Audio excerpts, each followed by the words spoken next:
Sahabat doa yang saya kasih dalam Tuhan, di dalam perjalanan hidup anak-anak Tuhan, itu menceritakan tentang cara Tuhan merajut akan sejarah hidup seseorang, menyatakan kemuliaan Tuhan bagi semua orang yang mendengarnya.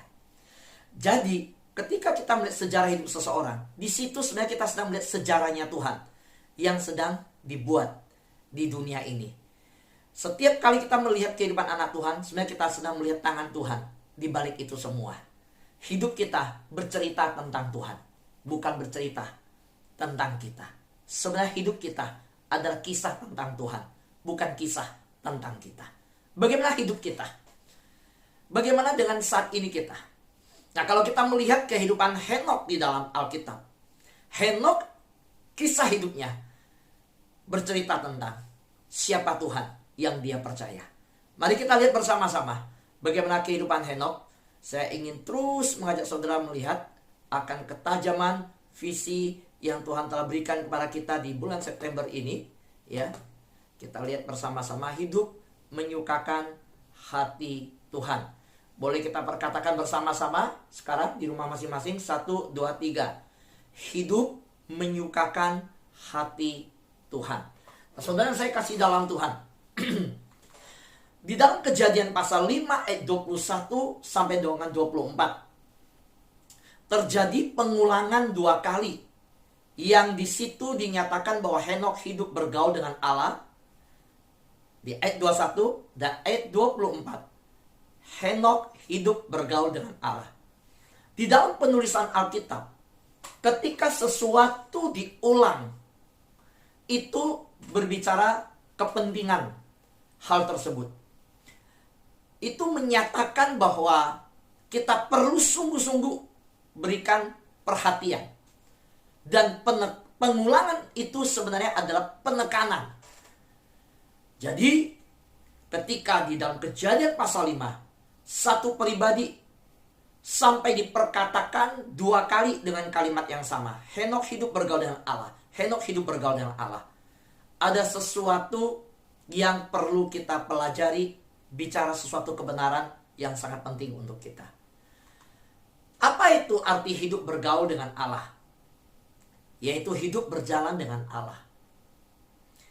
Henokh hidup bergaul dengan Allah, berarti Henokh hidup berjalan dengan Allah. Kalau saya hidup bergaul dengan satu pribadi, kita sebut di sini nama seperti tadi yang berdoa Pak Paul, berarti saya banyak waktu berjalan bersama dengan dia.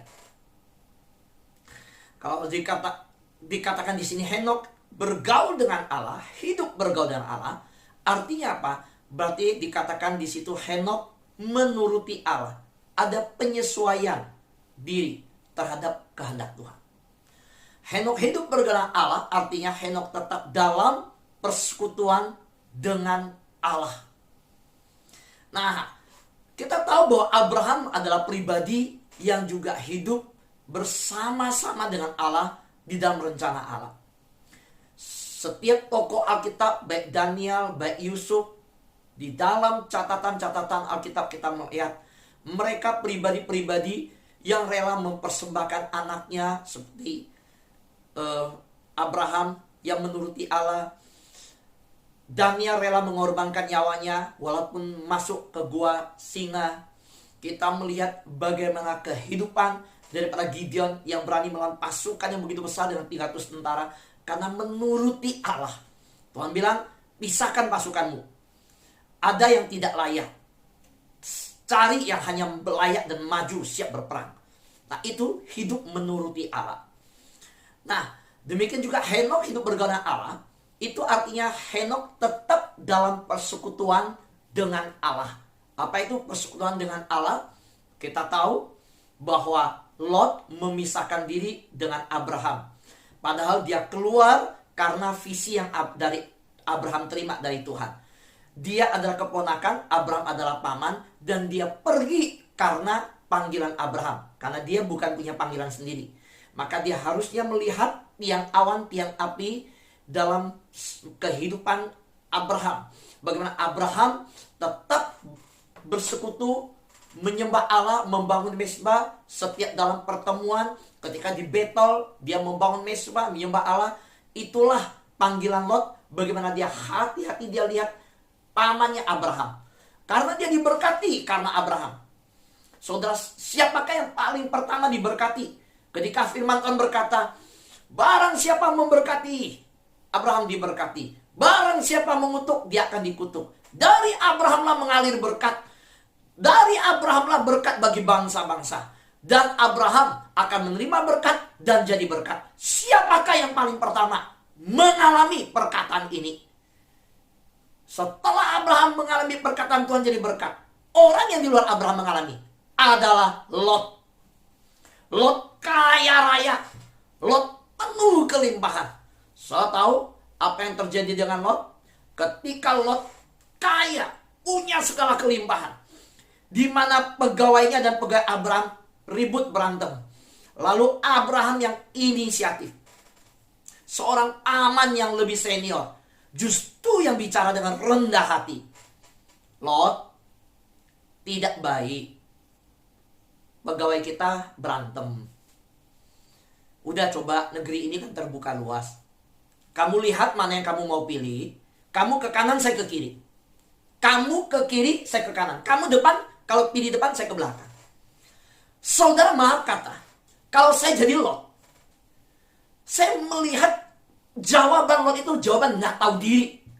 Keponakan yang nggak tahu diri. Pertama, dia melupakan bahwa dirinya keluar dari Ur Kasdim menuju ke Haran, dan dalam perjalanan itu bukan dari dia, tapi visi yang ditangkap oleh Abraham. Dan Abraham begitu taat sama Tuhan, dia hanya perlu ikut aja. Nah, lalu dia langsung jawab Abraham begini, ya udah, aku pilih. Nah, di sini saya berkata bahwa sayang sekali. Sebenarnya bukankah bisa dengan rendah hati Lot berkata, paman, saya ini keponakanmu. Orang tuaku meninggal, engkau ambil saya untuk bersedia dalam perjalanan ini, bahwa ini tidak akan membebani kamu. Saya ikut. Dan hari ini semua yang saya punya, karena saya ikut kamu. Yang begitu berjalan di dalam Tuhan, yang bersekutu dalam Tuhan. Berkat yang saya terima, karena berkat yang Tuhan berikan di dalam hidupmu, mengalir, berdampak bagi saya. Saya mau kemana? Saya mau pergi kemana? Di dalam keluarga inilah saya tertanam. Enggak, paman. Harta tidak boleh memisahkan kita. Harta tidak boleh membuat kita menjauh. Kemana engkau pergi, di situ aku pergi. Saudara, ini kan jawaban Ruth kepada Naomi. Betul nggak? Orang yang tidak kenal Tuhan, yang setelah menikah dengan bangsa Israel, suaminya meninggal, tetap dia nggak kecewa sama Tuhan dalam kemiskinan yang berat. Dia ikut Naomi pulang, dan dia berkata apa? Ditolak-tolak, diusir-usir. Enggak. Bangsamu bangsaku, Tuhanmu Tuhanku. Kemana engkau pergi, aku pergi. Bukankah Lot bisa berkata, gini dia, paman, kalaupun engkau berkata aku memilih, paman pilih duluan, saya nggak mau pilih. Ya toh, kalau keponakan yang tahu diri, yuk pilih duluan aja jadi paman. Kenapa suruh saya pilih? Kalau saya pilih, saya nanti dibilang memisahkan diri dengan paman. Ini kan penolakan cara halus. Tapi saya sayang sama paman. Saya diberkati berlimpah-limpah. Untuk apa semua harta ini? Tuh gak ada artinya kalau hidup mati. Saudara, apa yang terjadi? Lot langsung memilih. Waduh, dia pilih lembah. Saudara, kalau pelajari baik-baik, dia belum masuk Sodom Gomora. Ayat di situ dikatakan dia tinggal di pinggir Sodom Gomora, satu tempat daerah yang dekat Sodom Gomora. Itu. Nah, setelah itu dia baru pindah ke Sodom Gomora. Nah, lihat, pergaulan yang buruk merusak kebiasaan baik. Setelah dia berpisah sama Abraham, lalu sampai cerita yang kita tahu, saya mau tanya, Lot punya harta apa? Waktu pisah kaya, waktu sama Abraham kaya, ketika pisah kaya, setelah itu apa? Habis semuanya. Betul gak? Tuhan turunkan api dari langit, Sodom dan Gomora jungkir balikan. Anaknya aja gak dapat mantu. Nah, inilah yang saya katakan. Kalau orang hidup menyukakan Tuhan, ya, di dalam kehidupan Henokh saya menemukan dia hidup menyukakan Tuhan. Kata bergaul dengan Tuhan itu di dalam 3 makna ini, yang bergaul dengan Tuhan, yaitu berjalan dengan Allah, menuruti Allah, tetap dalam persekutuan dengan Allah. Maka saudara lihat, Henokh berkenan di hati Tuhan, dikatakan di Ibrani. Dia berkenan di hati Tuhan. Apa itu berkenan? Menyukakan hati Tuhan. Inilah yang kita perkatakan setiap hari di bulan September. Saudaraku yang terkasih dalam Tuhan, mari kita lihat Keluaran pasal 32 ayat 1-2. Ketika bangsa itu melihat bahwa Musa mengundur-mundur turun dari gunung itu, maka berkumpullah mereka mengerumuni Harun dan berkata kepadanya, "Mari, buatlah untuk kami Allah yang akan berjalan di depan kami, sebab Musa ini orang yang telah memimpin kami keluar dari Mesir. Kami tidak tahu apa yang telah terjadi dengan dia." Nah, satu lagi contoh yang tidak mau berjalan dengan Allah, yang tidak menuruti Allah dan meninggalkan persekutuan, Israel. So, tahu apa yang terjadi dengan Israel? Ketika dikeluarin pasal 32, itu titik yang begitu luar biasa. Tuhan panggil Musa naik ke atas gunung Kudus. Tuhan turunkan, yaitu apa? Tulisan jauh sebelum manusia bisa pakai iPad menulis, Tuhan sudah tulis di tablet. Itu ya. Tuhan kasihkan hukum Allah. Saudara, 10 hukum Allah yang tertulis di PBB hari ini. 10 hukum Musa, yang kadang orang berkata hukum Musa. Itu adalah rule of life. Itu hukum yang mengatur hidup sebuah bangsa. Saudara, jauh sebelum bangsa-bangsa duduk rapat menentukan undang-undang dasar, jauh sebelum negara-negara punya namanya way of life, jauh sebelum negara-negara bisa mengembangkan yang namanya hukum tata negara, hukum yang turun dari surga, dari pikiran Allah, hanya 10 saja itu bisa mengatur semuanya. Kalau taat di dalamnya, itu satu bangsa 2 juta lebih bisa teratur. Lu dahsyat gak Tuhan? Nggak butuh ratusan undang-undang buku tebal-tebal, nggak butuh lembaga-lembaga ini, kejaksaan ini, itu, enggak. Bagaimana mengatur satu bangsa? Tuhan turunkan itu. Tapi catatannya, berjalan sama Tuhan, nurut sama Tuhan, jangan tinggalkan persekutuan. Nah, waktu Musa bersekutu dengan Allah, waktu Musa berhadapan dengan Tuhan, Tuhan kasih dia bawa turun. Yang terjadi apa? Mereka yang dibawa selama 40 hari ketika Musa naik ke atas sana, saudara, mereka nggak tahan nunggu 40 hari. Padahal mereka punya istri, punya anak, bisa berladang. Jadi saya bilang itu alasan. Karena saya sudah selidiki, saya sudah pelajari firman Tuhan. Karena Musa bukan ditemani sama First Media atau IndiHome. Musa bukan ditemenin TV kabel nonton di atas Gunung Sinai. Saudara, saya mau tanya, saudara naik ke Gunung Sinai, saudara naik ke gunung dah, lalu 40 hari di sana, tidak sama banyak orang. Saudara rasanya gimana? Saudara, nggak mudah kan? Tapi itu membuktikan bahwa ketika seseorang di dalam hadirat Tuhan, itu adalah tempat yang paling bahagia dan paling nyaman, paling indah di dunia. Amin, saudara. Musa di atas gunung bisa bertahan loh. Yang dibawa hidup sama istri, bercocok tanam, hidup bertetangga, bisa ngobrol, ada kongko-kongko, segala macam. Tapi mereka nggak tahan nunggu Musa. Nah, waktu Musa turun, apa yang terjadi?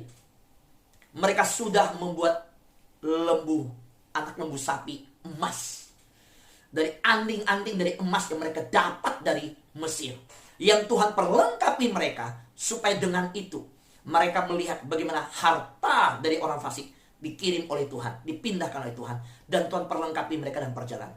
Tapi berkat Tuhan itu, nah ini harus hati-hati belajar.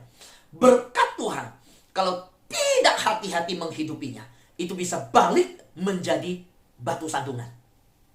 Ada banyak sudah berkata, Pak Bu, kalau saya tahu dulu bengkel, waktu suami saya punya bengkel Vespa, cuma terima motor Vespa, bahagia Pak Fu, jam 12 kita makan di meja kasir yang kecil, motor ngong-ngong-ngong di sana, lagi makan datang lagi motor, Pak, motor saya mogok. Suami saya berhenti perbaiki, Waduh Pak Fu, kita makan cuma bawa rantang. Saya sebagai istri masak-masak, jam 11 datang, duduk bantuin. Bisa duduk satu meja makan. Sekarang suami saya bukan yang punya bengkel Vespa, punya showroom motor, punya showroom buka lagi. Bengkel sudah tidak pegang sendiri. Dia bukan makan saya di meja Pak Fu, dia makan di hotel sama perempuan lain Pak. Saya udah dilupakan. Nah itu yang terjadi. Jadi berkat itu bisa jadi batu sandungan dan bahkan jadi kutuk. Nah Israel waktu keluar, saudara pelajari baik-baik. Tuhan bilang, mintalah emas dari tetangga-tetangga. Saya akan buat hati mereka memberikan. Wah, mereka dapat. Tapi emas itu akhirnya dibuat menjadi lembu emas. So, tahu gak lembu emas dari mana? Ya dari emas yang mereka bawa dari Mesir. So, maka nyanyian pujian yang berkata, ku tak membawa apapun juga saat ku datang ke dunia, ku tinggal semua pada akhirnya saat ku kembali ke surga. Jangan bawa emasmu ke surga. Gak bawa seret-seret satu karung. Malaikat waktu lihat di pintu gerbang, bawa apa?